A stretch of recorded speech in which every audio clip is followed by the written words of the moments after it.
We are Yay! live. Yeah. Hello and welcome, everyone. I'm delighted to have you as my very special guest, Myrt. Hello. Welcome, everyone. It's lovely to see you joining in. There's something funny about doing these on a special Sunday with the week ahead. I don't know what it is. It is the joy of watching friends now appear in the line. I can even see many of you chiming in on Substack comments and so on as we get started. It is such a fun kind of experience doing these live, and we can see the chat going by. We've figured out so many nifty little shortcuts. I know you're going to have to share that, but I like this as well because Sunday evening or late afternoon is when I kind of get all my ducks in a row. What I'm planning to crock pot for the week and stuff. Which reminds me, I forgot to turn the crock pot on, so we're apparently going to have hot dogs for dinner. But you get the point. Yeah, I've got a soup on the way. Sounds good. I see Jane and Linda and Jennifer and good Sunday afternoon, Linda says. Oh, we've got a Linda with a Y and a Linda with an I. So Welcome, everyone. It's so good to see you all. We are refining these little tips and tricks of using Substack, and I am such a nerd. I'm always happy to share those little tidbits, and absolutely invite any one of you to either do your own show. Or guess what? I love to have guests. I can have up to 2 guests. And so you can always just reach out to me with a DM and we'll see where that might take us. Welcome, Kathleen. It's lovely to see you. So what is the trick? I mean, you shared it with me in the green room, but I think this is brilliant. It has to do with these live events on Substack. Exactly. So the thing is, as soon as you do a live, you end the live, you say goodbye, la, la, la, la, to the host. I get a little message that says, would you like to post this as soon as the video is ready? Or would you like to have us drop it in your drafts folder? Now, when I did the Roots Tech events, I was like, who would ever want to have it go right away? Of course I want to view it first. What am I, nuts? And then it turns out there's a really good reason to have it go ahead and go right away. Because the trick is that if as soon as I sent this off, it sent an email. Hello, Bill. It sent an email to all of our subscribers. Lovely. But you know what? We're not all watching our email right away. And some people will take a few minutes before they hit, okay, let me go watch it. It starts from the beginning and lets you see it all the way through. So if I let them post immediately, then people who catch it up on their email will just follow in stride and nobody gets disrupted, which is great. And then the other secret, and you cottoned onto this right away, which is that, yeah, I can go back and update that. So for all of you insiders now, if you happen to see the video right away, as soon as you click that button, and it's really simple, there's just the video happened, and don't you want to download the app, which is the default from Substack? Perfectly. Yeah, sensible. Hit a refresh, and an hour or so later you'll see my updates, because I try really hard to include all the notes, all of the links, because in family history we kind of speak in links. Maybe some languages, maybe some citations, but certainly in links. So I try to catch what I can. And you know what, Myrt, you've got some fun stuff coming. I wanted to have you join us because this is a special Mondays with Myrt week. What have you got coming? Well, I have an expert. We try to do a spotlight at the beginning after we welcome everybody. And my spotlight person is Michelle Tucker Jabunko. And she's an expert on Eastern European family history research. And she just this past week published a 40-page PDF file workbook on Galicia in the Austrian-Hungarian area. Empire, yeah. Yeah, that's the word. But you know how boundaries changed over time. So, I want people to buy her publication. I also wanted to talk with her about it. And I said, let's just focus on the map, maybe 3 or 4 time periods, so that you can kind of explain where it advanced this way or retracted that way. And Yeah. we're going to have an interesting conversation with our spotlight person on that area of Eastern Europe. Yeah, I always love your Mondays with Myrt. I have to say, I was not following it initially until I started to pull this all together from as an Mhm. extension from where we were with Projectkin here on Substack, and voila. It's just such a richness of Thank you. community and experts and the panel. The notion of having that panel gives us a feeling of all getting to know them. So tell us a little bit about all of that. Well, I'm really happy that we have panelists from countries throughout the world. I have 20 panelists, but I can only take 10 on screen at once and total of 12 in the wings. And everybody has different schedules, but we have people either logging in as attendees or as a panelist from Germany, from Sweden, from England, from Wales, from Ireland, from Germany, as well as Canada, the United States. And so when we've been talking about something like military records in the US, it really helps to hear from our guy in Germany, how are the military records kept there? And then leave up there from Norway will say, well, they do it this way and it's called that. And that's the translation for military records. And I think what that does is help us understand as genealogists each area of the world where ancestors have lived have either had an ecclesiastical name for certain types of records or a government or secular type name for records that represent birth, marriage, and death, and paying Mhm. taxes, buying land, serving in the military. So I like that component Mhm. of the discussion. Mhm. I think at that point, you and I are of one mind because, as you know, I've always looked at this unique experience we both have on the west coast of the Hmm. Americas, stretching from Canada through the United States and someday Latin America as well. But being able to reach both East and West from a time zone perspective and Totally. have something that stretches the planet and frankly, our ancestors, as English speakers, we Hmm. have ancestors certainly all the way across the globe that way. And I had, until I got very far down this, and so many of you have taught me how much, we share in common as former colonies of Great Britain and, Canada, United States, Australia, New Zealand, and really islands. And I grew up in Hawaii. So many of these experiences, former kingdom, Yeah. so many of these experiences take us through all of that. And I always appreciate that. We run two different time zones to be able to cover that. You've got that morning period to us here on the West Coast, which is very, very hard, obviously, for Even Asia me. I don't Pacific. want to get up I know, that me too. early. It's a secret reason why ours starts at 10. Right. But you've got something else coming in those programs as well. Your book club. Well, we just completed book club talking about mastering genealogical documentation by Dr. Thomas W. Jones. And we had planned that tomorrow we would start on his other book.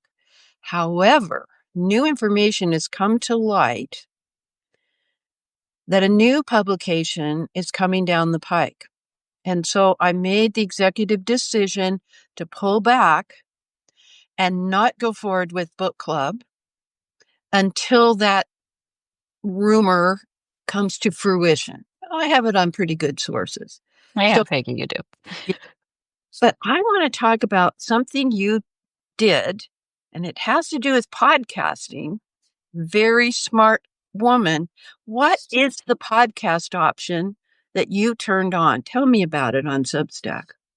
Well, I've been curious about this for a long time. There is, as many of us, as you set up your publication, you see that option for podcasts. And it's really a smart move on Substack's part to recognize that for people who have podcasts, Generally speaking, just like having a blog, your best money-making option from it is to support advertising. That's the typical business model for it. Substack has shown there's some very nice business models for it to introduce a premium level for premium subscribers as a paid business model. It's made a lot of sense for the blogging world and now increasingly media. So that was really a big introduction from Substack's part. And now they have tremendous richness in audio and video, looking to expand now by adding in a way to pay for podcast content is pretty clever. Now, to make that work, they had to integrate it with the established podcasting platforms. I've never run a podcast. I didn't know how to do that. When I got started, I was like, let me do the part I understand first. And I'm feeling my oats a little bit. So I said, what the heck? Let's give it a try. And guess what? It wasn't hard at all. There is a little step in the back end that has you enable podcasting. In my case, I run Projectkin. Really, so much of it is about inspiring people and building a community of folks that we're all struggling with storytelling. And as we look at the so many different ways to tell stories, well, I sorted things by the program type. And I have several friends here who are tremendous contributors to Substack itself. And it was, in fact, Emma Cox, who has had the Journeys into Genealogy podcast that so impressed me to start with that I invited her in to do Emma Explores, a series. So before I flipped the switch to turn on podcasting, I knocked on her door and said, what do you think? Is it okay? And I wanted to make sure that I wasn't creating a conflict for her. And she said, the more the merrier. The more, the broader the scope, the more people who've heard about me, the better. Another doorway for people to exactly. Yeah. And I, in fact, about starting January, about the same time I started these live sessions, I also turned on YouTube as a channel for my Substack videos. I'd been using YouTube years back and had a healthy subscription there. But with one sort of flip of the switch, one configuration option, all of my videos created on Projectkin are automatically uploaded to YouTube. Great. And then a link right back to Substack. So to Emma's point, the more the merrier, the broader the range. And the dirty little secret is that, Google, SEO, YouTube, there's a thing. It really helps for visibility. So you mentioned charging for podcasts as a premium for premium subscribers. And I haven't turned on, everything I'm doing is free. And unless in the olden days I'd give an all-day seminar or something like that. And are you charging for your podcasts or are they free? Do they have to be premium? What's the deal there? The podcasts work exactly the same way as the blogs themselves. So you can establish what is charged and what is not. You can sort that and control that. In my case, I've decided that what I'm doing is learning and building knowledge for myself that I can go make money on. I can do a book. I can do other kinds of things that are my telling my story, what I've learned. In your way. In my way. But I feel as though this whole community, I didn't want to be extracting my value out of access to the community because I'm a nobody, so I wanted a way to create that and use that. Listen to me. You're well known. In fact, I'm going to speak next month at the Geneabloggers meeting because so exciting. But I just got out of a meeting with them and they are so excited. They had about Substack as a possibility. And they've watched a couple of us that have come over under your tutelage. And they asked for a specific guest speaker in May. And you just agreed. So that's cutting news. Those of you who are part of Virginia. Just happened here. Yeah. Wrote it down. That's very gracious of you. And, Geneabloggers, I have to say that as a startup entrepreneur trying to being engineering forward and having a thing that I knew it had a market. I knew there was an opportunity. I so desperately wanted to get some attention of Geneabloggers, but I didn't even know how. And I didn't know where I was going. I have a whole database of who is and what are they doing. But I didn't have my story yet. I didn't know my story yet. And I think I had to have a startup, have it fail, and find my way to get here. And it's Mm-hmm. frankly very satisfying. Well, Yeah. in fact, several of the members said, they knew that I had done a few videos, some with you, some with Daniel Loftus, some with Dan, those last two are my panelists regularly. But your name is so readily associated as a mentor that is willing to lift up, to, Well, to spotlight the work that other people are doing. And, this is important. We're living in unusual times. yeah. Somebody's giving us a lot of hearts. I really appreciate that. Yeah. We are living in, we had COVID, we had isolation, then we did more things online. Thank heavens we had a history. It's just a matter of which platform is the best for communicating, which you and I and others seek to find the most reliable, free platform. And but you're right there. They clamored for you. So thank you for agreeing. Well, And I put more out about it. I literally came from that Geneabloggers annual meeting with that request to this green room and now speaking with you live. So we'll iron out the details and have a promo graphic and all that cute stuff in a minute. Well, honestly, let's be clear. Any reputation I have for that is because of you and your remarkable panelist, Daniel Loftus. Yeah. He just completed, and I would encourage it. I believe it's through 3 more days, April 30th, on Family Tree webinars. He did a marvelous recording, a presentation for them about using Substack for your family history work. And it was because he pulled up my page in his example of Substack when he did a talk for all of you. And I don't know if you know this story, Myrt, as to how I know Daniel, because it goes back to my startup, which during the lonely, dark days of the pandemic, I signed up for the, good for you, Kathleen.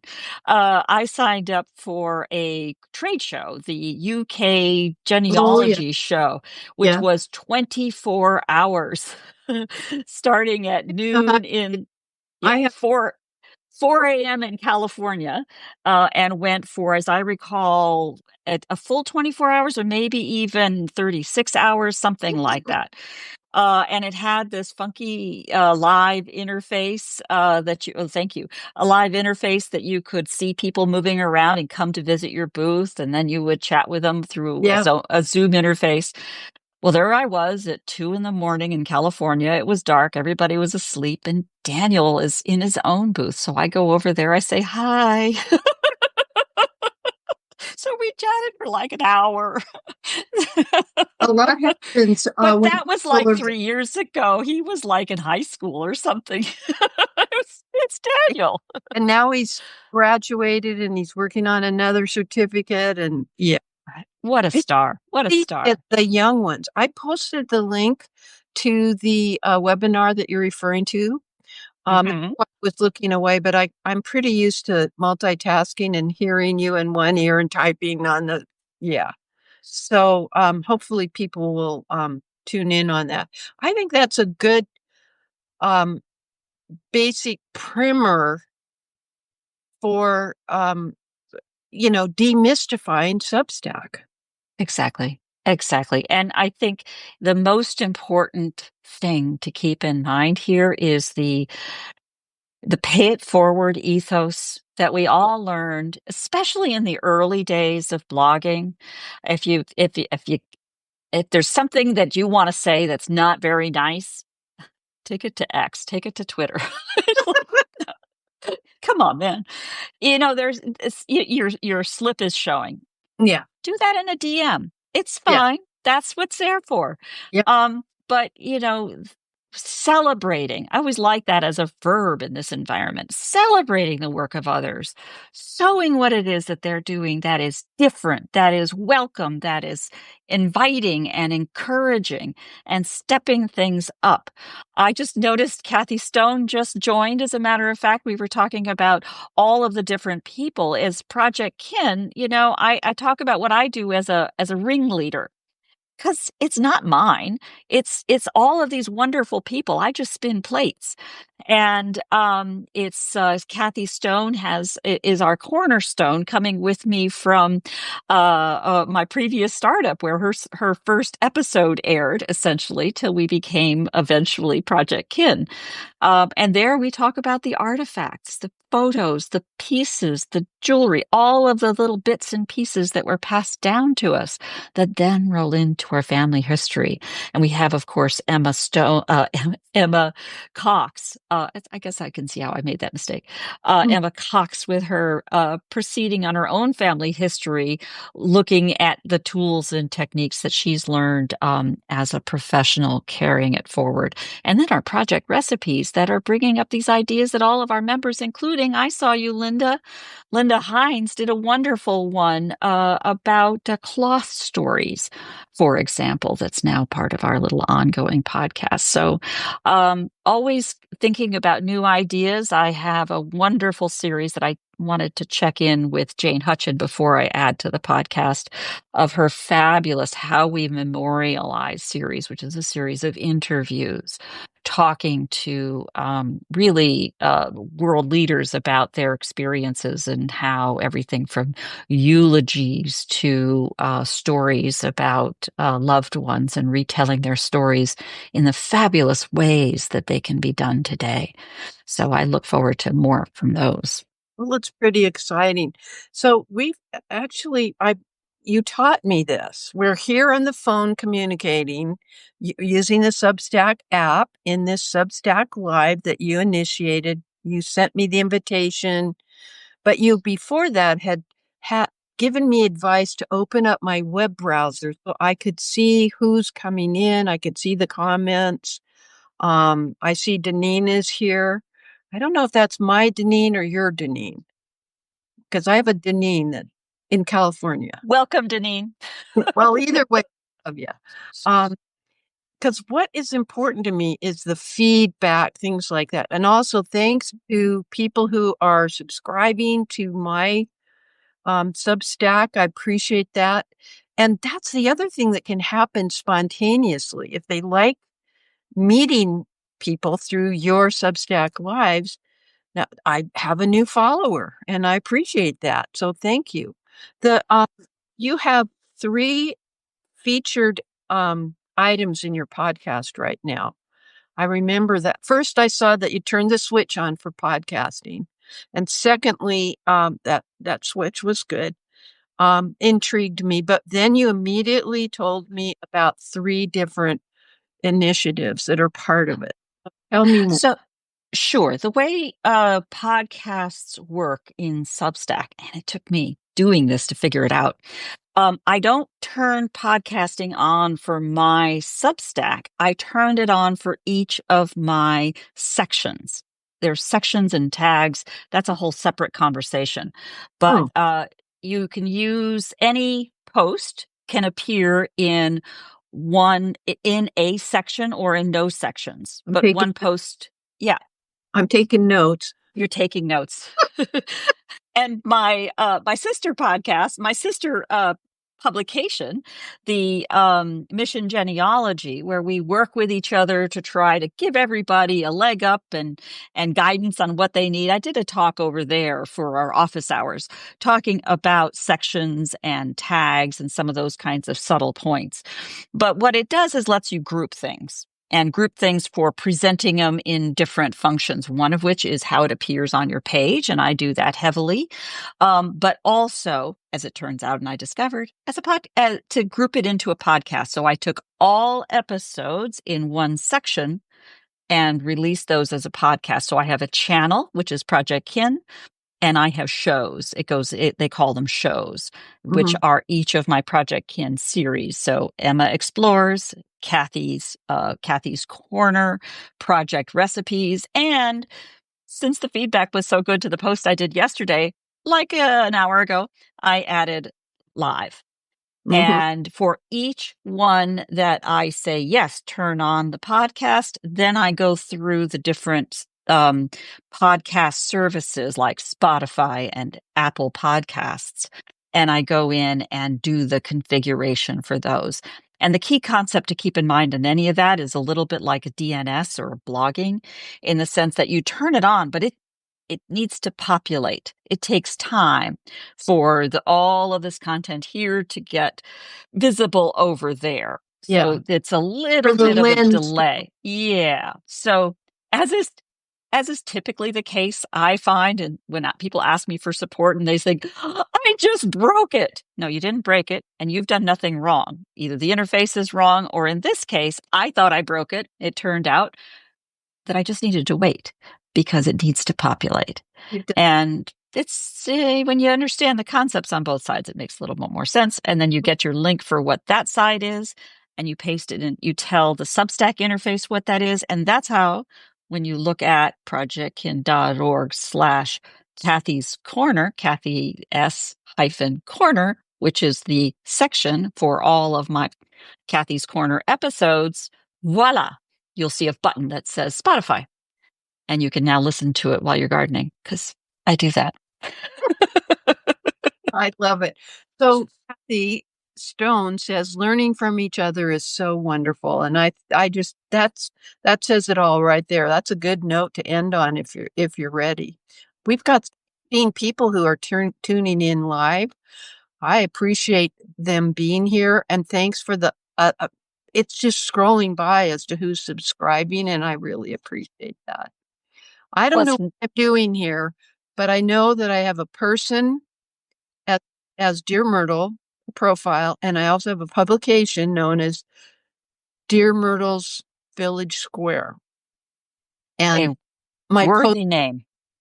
My posts go over there, but now I'm going to have to look into whether or not I want to do lives and make them available as podcasts later. A podcast is a different way of taking the content and making it available to people. And as bloggers or content producers, anytime we can, like, most of my things are 90-minute Mondays with Myrt. If I had all the time in the world, I could cut it up into separate segments and push them out as repurpose as an individual segment. I don't have that kind of time. But if you're already doing a live and it's recorded, and it, because of the way of the sections that you've talked to me about, they can be turned on so that somebody can listen to it through their Spotify or whatever. That's repurposing that content that was very valuable to Substack, but it's now available on this platform. And that is cool. That's very smart. Yep. I think the visibility point, don't forget about that one, because I think I went into one of these other podcasting platforms like an hour after I set up the first one, a podcasting service I'd never heard of. My shows were already there. How does that work? It's the magic of, it's an RSS feed. Some of you in the blogging world know Feedly. It's exactly what it is. It's simply repurposed with media. And I think one of the most valuable things to realize is when you get on a plane and you're like, what am I going to do for 6 hours? Well, podcasts are brilliant for that. It's like downloading a PDF of a book or an iBook. You've got the whole thing there for you, and you're not dependent on that, either a live stream or access to the web to watch that YouTube video or whatever else. And that's all there is to it, making the content available, different forms. As I like to think about it for Project Kin is, we need to be thinking about the different forms in which our stories will be told, will be remembered, and most importantly, consumed, listened to, and appreciated because, the kids and their kids and their great grandkids. Absolutely. And, that's where it's all headed. There's two parts to this. There are the writers. Yes. I know. And there are the always wanted to publish a book, but don't know how to begin. Mm-hmm. Start blogging, start podcasting using this and just tell one story, doing a Substack live. And I hope that you will do another recording or repurpose it on how to taking a step by step for turning on a podcast. Okay. Not giving you an assignment, right? Yes, ma'am. Okay.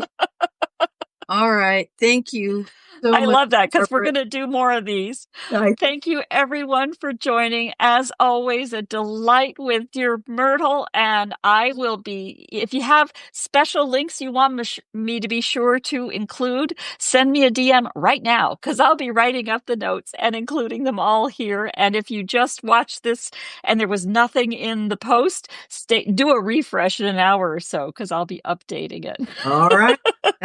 Thank you all. Appreciate it. Enjoy your day and most of all, enjoy your week. Bye-bye now.